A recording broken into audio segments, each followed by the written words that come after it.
La petite sirène, d'après Charles Perrault. Au large, dans la mer, l'eau est bleue, comme les pétales du plus beau bleuet, et transparente, comme le plus pur cristal. Mais elle est si profonde qu'on ne peut y jeter l'ancre, et qu'il faudrait mettre l'une sur l'autre bien des tours d'église, pour que la dernière émerge à la surface. Tout en bas, les habitants des ondes ont leur demeure. Mais n'allez pas croire qu'il n'y a là que des fonds de sable nu blanc. Non, il y pousse les arbres et les plantes les plus étranges, dont les tiges et les feuilles sont si souples qu'elles ondulent au moindre mouvement de l'eau. On dirait qu'elles sont vivantes. Tous les poissons, grands et petits, glissent dans les branches, comme ici, les oiseaux dans l'air. À l'endroit le plus profond s'élève le château du roi de la mer. Les murs en sont de corail et les hautes fenêtres pointues sont faites de l'ambre le plus transparent. Mais le toit est en coquillage qui se ferme ou s'ouvre au passage des courants. L'effet en est féerique, car dans chaque coquillage, il y a des perles brillantes, dont une seule serait un ornement splendide sur la couronne d'une reine. Le roi de la mer était veuf depuis de longues années. Sa vieille maman tenait sa maison. C'était une femme d'esprit, mais fière de sa noblesse. Elle portait 12 huîtres à sa queue, les autres dames de qualité n'ayant droit qu'à 6. Elle méritait du reste de grands éloges, et cela surtout parce qu'elle aimait infiniment les petites princesses de la mer, filles de son fils. Elles étaient 6 enfants charmantes, mais la plus jeune était la plus belle de toutes, la peau fine et transparente tel un pétale de rose blanche, les yeux bleus comme l'océan profond. Mais comme toutes les autres, elle n'avait pas de pieds. Son corps se terminait en queue de poisson. Le château était entouré d'un grand jardin aux arbres rouges et bleus sombres, aux fruits rayonnants comme de l'or. Les fleurs semblaient de feu, car leurs tiges et leurs pétales pourpres ondulaient comme des flammes. Le sol était fait du sable le plus fin, mais bleu comme le soufre en flammes. Sur tout cela planait une étrange lueur bleuâtre. On se serait cru très haut dans l'azur, avec le ciel au-dessus et en dessous de soi, plutôt qu'au fond de la mer. Par temps très calme, on apercevait le soleil comme une fleur de pourpre, dont la corolle irradiait des faisceaux de lumière. Chaque princesse avait son carré de jardin, où elle pouvait bêcher et planter à son gré. L'une donnait à sa corbeille de fleurs la forme d'une baleine, l'autre préférait qu'elle figurât une sirène. Mais la plus jeune fit la sienne toute ronde, comme le soleil, et n'y planta que des fleurs éclatantes, comme lui. C'était une singulière enfant, silencieuse et réfléchie. Tandis que ses sœurs ornaient leur jardinet des objets les plus disparates, tombés de navires naufragés, elle ne voulut, en dehors des fleurs rouges comme le soleil de là-haut, qu'une statuette de marbre, un charmant jeune garçon, taillé dans une pierre d'une blancheur pure et échoué, par suite d'un naufrage, au fond de la mer. Elle planta près de la statue un saule pleureur rouge qui grandit à merveille. Elle n'avait pas de plus grande joie que d'entendre parler du monde des humains. La grand-mère devait raconter tout ce qu'elle savait des bateaux et des villes, des hommes et des bêtes. Et ce qui l'étonnait le plus, c'est que là-haut, sur la terre, les fleurs eussent un parfum, ce qu'elle n'avait pas au fond de la mer, et que la forêt y fût verte, et que les poissons voltigeant dans les branches chantassent si délicieusement que c'en était un plaisir. C'étaient les oiseaux que la grand-mère appelait poissons. Autrement, les petites filles ne l'auraient pas comprise, n'ayant jamais vu d'oiseaux. « Quand vous aurez vos 15 ans, dit la grand-mère, vous aurez la permission de monter à la surface, de vous asseoir au clair de lune sur les rochers et de voir passer les grands vaisseaux qui naviguent.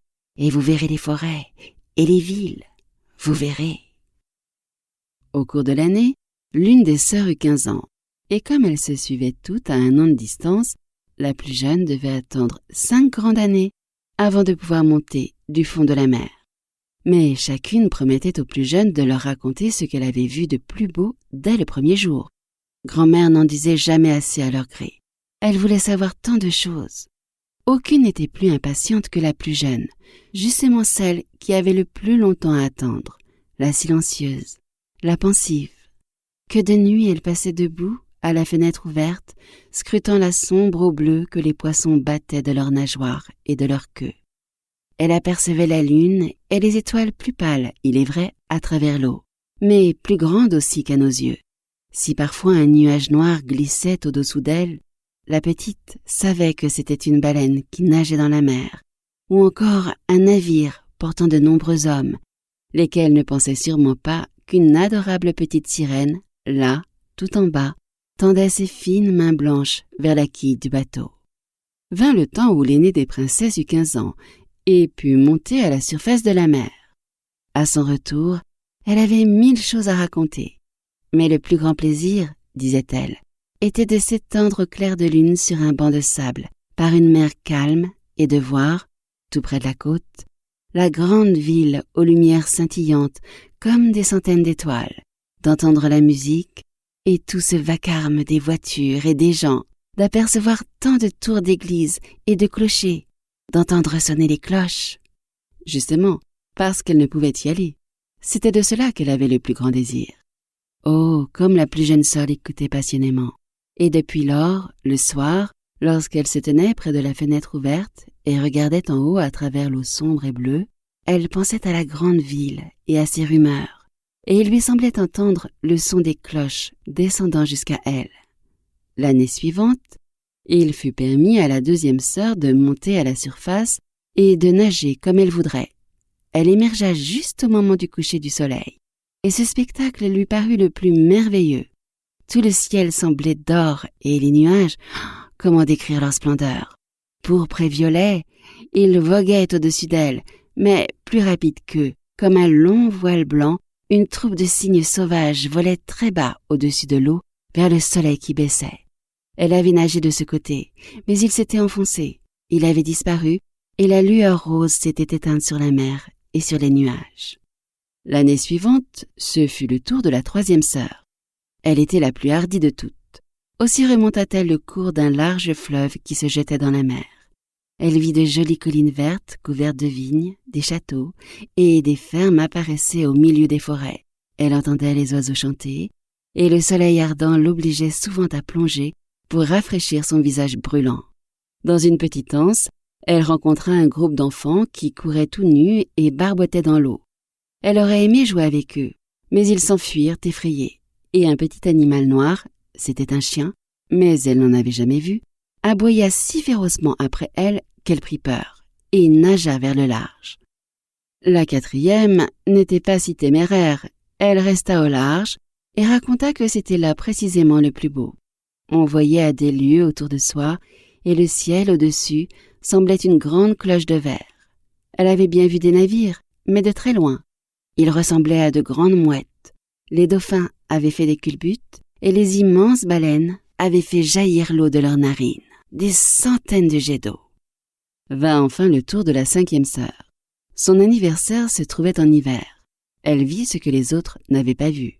La mer était toute verte. De ci, de là, flottaient de grands icebergs, dont chacun avait l'air d'une perle. Elle était montée sur l'un d'eux, et tous les voiliers s'écartaient, effrayés de l'endroit où elle était assise, ses longs cheveux flottant au vent.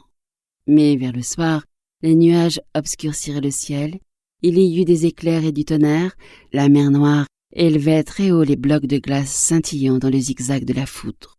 Sur tous les bateaux, on carguait les voiles dans l'angoisse et l'inquiétude, mais elle, assise sur l'iceberg flottant, regardait la lame bleue de l'éclair tomber dans la mer un instant illuminée. La première fois que l'une des sœurs émergeait à la surface de la mer, elle était toujours enchantée de la beauté, de la nouveauté du spectacle. Mais devenues des filles adultes, lorsqu'elles étaient libres d'y remonter comme elles le voulaient, cela leur devenait indifférent. Elles regrettaient leur foyer, et au bout d'un mois, elles disaient que le fond de la mer, c'était plus beau, et qu'on était si bien chez soi. Lorsque le soir, les sœurs, se tenant par le bras, montaient à travers l'eau profonde, la petite dernière restait toute seule et les suivait des yeux. Elle aurait voulu pleurer, mais les sirènes n'ont pas de larmes et n'en souffrent que davantage. « Hélas, que n'ai-je qu'15 ans, soupirait-elle. Je sais que moi j'aimerais le monde de là-haut et les hommes qui y construisent leur demeure. »« Eh bien, tu vas échapper à notre autorité, lui dit sa grand-mère, la vieille reine douairière. Viens, que je te parle comme tes sœurs. » Elle mit sur ses cheveux une couronne de lys blanc, dont chaque pétale était une demi-perle, et elle lui fit attacher 8 huîtres à sa queue pour marquer sa haute naissance. « Cela fait mal, dit la petite. « Il faut souffrir pour être belle, dit la vieille. Oh, que la petite aurait aimé secouer d'elle toutes ses parures et déposer cette lourde couronne. Les fleurs rouges de son jardin lui seyaient 1000 fois mieux, mais elle n'osait pas à présent en changer. « Au revoir, dit-elle, en s'élevant aussi légère et brillante qu'une bulle à travers les eaux. Le soleil venait de se coucher lorsqu'elle sortit sa tête à la surface, mais les nuages portaient encore son reflet de rose et d'or, et, dans l'atmosphère tendre, scintillait l'étoile du soir, si douce et si belle. L'air était pur et frais, et la mer sans un pli. Un grand navire à 3 mâts se trouvait là, une seule voile tendue, car il n'y avait pas le moindre souffle de vent, et tous, à la ronde, sur les cordages et les vergues, les matelots étaient assis. On faisait de la musique, on chantait, et lorsque le soir s'assombrit, on alluma des centaines de lumières de couleurs diverses. On eût dit que flottaient dans l'air les drapeaux de toutes les nations. La petite sirène nagea jusqu'à la fenêtre du salon du navire, et, chaque fois qu'une vague la soulevait, elle apercevait à travers les vitres transparentes une réunion de personnes en grande toilette. Le plus beau de tous était un jeune prince aux yeux noirs, ne paraissant guère plus de 16 ans. C'était son anniversaire, c'est pourquoi il y avait grande fête. Les marins dansaient sur le pont, et lorsque le jeune prince y apparut, des centaines de fusées montèrent vers le ciel et éclatèrent en éclairant comme en plein jour. La petite sirène en fut tout effrayée et replongea dans l'eau, mais elle releva bien vite de nouveau la tête, et il lui parut alors que toutes les étoiles du ciel tombaient sur elle. Jamais elle n'avait vu pareille magie embrasée. De grands soleils flamboyants tournoyaient, des poissons de feu s'élançaient dans l'air bleu, et la mer paisible réfléchissait toutes ses lumières. Sur le navire, il faisait si clair qu'on pouvait voir le moindre cordage et, naturellement, les personnes. Que le jeune prince était beau! Il serrait les mains à la ronde, tandis que la musique s'élevait dans la belle nuit. Il se faisait tard, mais la petite sirène ne pouvait détacher ses regards du bateau, ni du beau prince. Les lumières colorées s'éteignirent, plus de fusées dans l'air, plus de canons. Seulement, dans le plus profond de l'eau, un sourd grondement. Elle flottait sur l'eau et les vagues la balançaient, en sorte qu'elle voyait l'intérieur du salon. Le navire prenait de la vitesse. L'une après l'autre, on larguait les voiles. La mer devenait houleuse, de gros nuages parurent, des éclairs sillonnèrent au loin le ciel. Il allait faire un temps épouvantable. Alors vite, les matelots replièrent les voiles. Le grand navire roulait dans une course folle sur la mer démontée. Les vagues, en haute montagne noire, déferlaient sur le grand mât comme pour l'abattre. Le bateau plongeait comme un cygne entre les lames et s'élevait ensuite sur elle. Les marins, eux, si la petite sirène s'amusait de cette course, semblaient ne pas la goûter. Le navire craquait de toutes parts, les épais cordages ployaient sous les coups. La mer attaquait. Bientôt le mât se brisa par le milieu comme un simple roseau. Le bateau prit de la bande, l'eau envahit la cale. Alors seulement la petite sirène comprit qu'il y avait danger. Elle devait elle-même se garder des poutres et des épaves tourbillonnant dans l'eau. Un instant, tout fut si noir qu'elle ne vit plus rien, et, tout à coup, le temps d'un éclair, elle les aperçut tous sur le pont. Chacun se sauvait comme il pouvait. C'était le jeune prince qu'elle cherchait du regard. Et, lorsque le bateau s'entr'ouvrit, elle le vit s'enfoncer dans la mer profonde.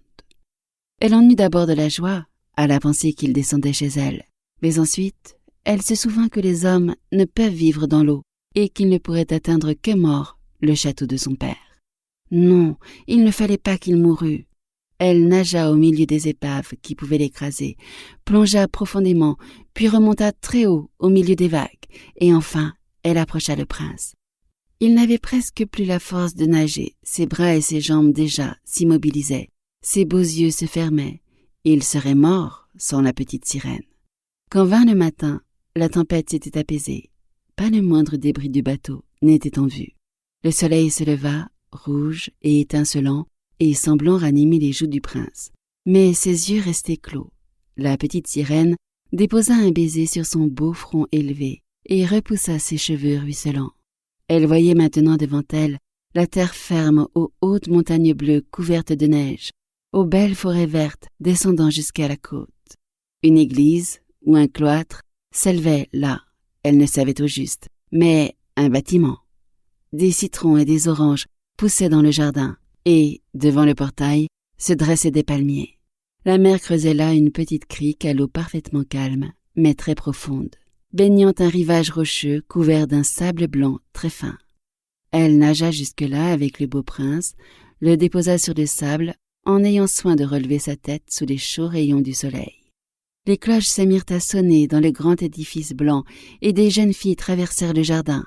Alors la petite sirène s'éloigna à la nage et se cacha derrière quelques hauts récifs émergeant de l'eau.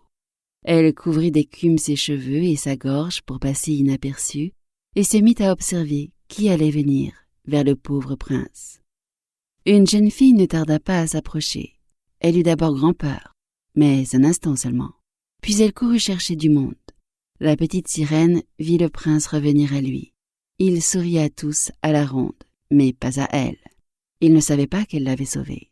Elle en eut grand-peine, et lorsque le prince eut été porté dans le grand bâtiment, elle plongea désespérée et retourna chez elle au palais de son père. Elle avait toujours été silencieuse et pensive. Elle le devint bien davantage. Ses sœurs lui demandèrent ce qu'elle avait vu là-haut, mais elle ne raconta rien. Bien souvent le soir et le matin, elle montait jusqu'à la place où elle avait laissé le prince. Elle vit mûrir les fruits du jardin, et elle les vit cueillir. Elle vit la neige fondre sur les hautes montagnes, mais le prince, elle ne le vit pas. Et elle retournait chez elle, toujours plus désespérée. À la fin, elle n'y tint plus, et se confia à l'une de ses sœurs. Aussitôt, les autres furent au courant, mais elle seulement et 2 ou 3 autres sirènes qui ne le répétèrent qu'à leurs amis les plus intimes. L'une d'elles savait qui était le prince. Elle avait vu aussi la fête à bord. Elle savait d'où il était, où se trouvait son royaume. « Viens, petite sœur, dirent les autres princesses. Et, s'enlaçant, elles montèrent en une longue chaîne vers la côte où s'élevait le château du prince. Par les vitres claires des hautes fenêtres, on voyait les salons magnifiques, où pendaient de riches rideaux de soie et de précieuses portières. Les murs s'ornaient, pour le plaisir des yeux, de grandes peintures. Dans la plus grande salle, chantait un jet d'eau, jaillissant très haut vers la verrière du plafond. Elle savait maintenant où il habitait, et elle revint souvent, le soir et la nuit. Elle s'avançait dans l'eau, bien plus près du rivage qu'aucune de ses sœurs n'avait osé le faire. Oui, elle entra même dans l'étroit canal, passant sous les balcons de marbre, qui jetaient une longue ombre sur l'eau, et là, elle restait à regarder le jeune prince, qui se croyait seul au clair de lune. Bien des nuits, lorsque les pêcheurs étaient en mer avec leurs torches, elle les entendit dire du bien du jeune prince. Elle se réjouissait de lui avoir sauvé la vie lorsqu'il roulait à demi-mort dans les vagues. Lui ne savait rien de tout cela. Il ne pouvait même pas rêver d'elle. De plus en plus, elle en venait à chérir les humains. De plus en plus, elle désirait pouvoir monter parmi eux. Leur monde, pensait-elle, était bien plus vaste que le sien. Ne pouvaient-ils pas sur leur bateau sillonner les mers, escalader les montagnes bien au-dessus des nuages, et les pays qu'ils possédaient ne s'étendaient-ils pas en forêts et champs bien au-delà de ce que ses yeux pouvaient saisir? Elle voulait savoir tant de choses pour lesquelles ses sœurs n'avaient pas toujours de réponse. C'est pourquoi elle interrogea sa vieille grand-mère, bien informée sur le monde d'en haut, comme elle appelait fort justement les pays au-dessus de la mer. « Si les hommes ne se noient pas, demanda la petite sirène, peuvent-ils vivre toujours et ne meurent-ils pas comme nous autres, ici, au fond de la mer ?»« Si, dit la vieille, il leur faut mourir aussi, et la durée de leur vie est même plus courte que la nôtre. Nous pouvons atteindre 300 ans, mais lorsque nous cessons d'exister ici, nous devenons écume sur les flots, sans même une tombe parmi ceux que nous aimons. Nous n'avons pas d'âme immortelle. Nous ne reprenons jamais vie, pareil au roseau vert qui, une fois coupé, ne reverdit jamais. Les hommes, au contraire, ont une âme qui vit éternellement, qui vit lorsque leur corps est retourné en poussière. Elle s'élève dans l'air limpide, jusqu'aux étoiles scintillantes. De même que nous émergeons de la mer pour voir le pays des hommes, ils montent vers des pays inconnus et pleins de délices que nous ne pourrons voir jamais. « Pourquoi n'avons-nous pas une âme éternelle ?» dit la petite, attristée. « Je donnerais les centaines d'années que j'ai à vivre pour devenir un seul jour un être humain et avoir part ensuite au monde céleste. » Ne pense pas à tout cela, dit la vieille. Nous vivons beaucoup mieux et sommes bien plus heureux que les hommes là-haut. Donc, il faudra que je meure et flotte comme écume sur la mer et n'entende jamais plus la musique des vagues, ne voie plus les fleurs ravissantes et le rouge soleil? Ne puis-je rien faire pour gagner une vie éternelle? Non, dit la vieille, à moins que tu sois si cher à un homme que tu sois pour lui plus que père et mère, qu'il s'attache à toi de toutes ses pensées, de tout son amour, qu'il fasse par un prêtre mettre sa main droite dans la tienne en te promettant fidélité ici-bas et dans l'éternité. Alors son âme glisserait dans ton corps et tu aurais part au bonheur humain. Il te donnerait une âme et conserverait la sienne. Mais cela ne peut jamais arriver. Ce qui est ravissant ici, dans la mer, ta queue de poisson, ils la trouvent très laide là-haut sur la terre. Ils n'y entendent rien. Pour être beau, il leur faut avoir 2 grossières colonnes qu'ils appellent des jambes. La petite sirène soupira et considéra sa queue de poisson avec désespoir. « Allons, un peu de gaieté, dit la vieille. Nous avons 300 ans pour sauter et danser. C'est un bon laps de temps. Ce soir, il y a bal à la cour. Il sera toujours temps de sombrer dans le néant. » Ce bal fut, il est vrai, splendide, comme on n'en peut jamais voir sur la terre. Nous espérons que vous avez apprécié cet aperçu. Pour continuer à écouter ce livre audio sur Google Play Livres, utilisez le lien dans la description de la vidéo.